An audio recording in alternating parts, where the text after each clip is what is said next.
Stop scrolling. Imagine a superhero whose superpower is discovering invisible death rays, winning 2 Nobel Prizes, and carrying radioactive tubes in her pocket like they were candy bars. I'm not talking about the Avengers. I'm talking about the original radioactive rock star, Marie Curie. Maria Skłodowska was born in Poland, and she had a massive problem.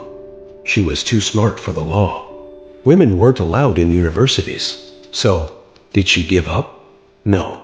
She went to a secret, illegal flying university that constantly moved locations to hide from the police. She was basically an educational ninja.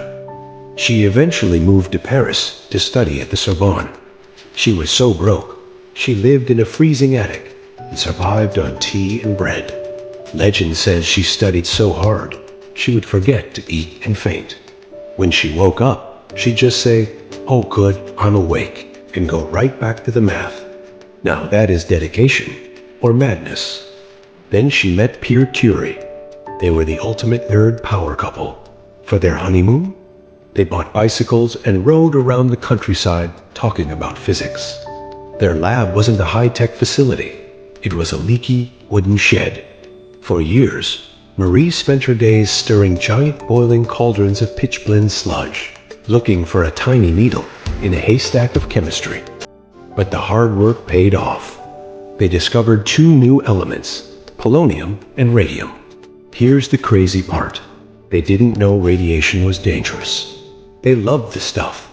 They kept glowing vials of radium next to their beds as nightlights. Marie literally walked around with radioactive tubes in her lab coat. She was a walking, talking glow stick. In 1903, they won the Nobel Prize in Physics. But tragedy struck when Pierre was killed in an accident.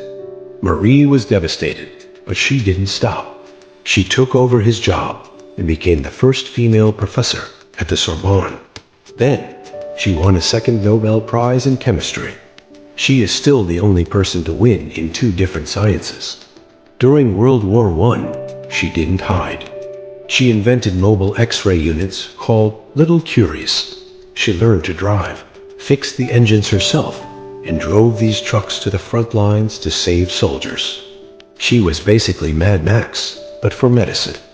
Marie Curie died for her science, but she left a legacy that literally glows.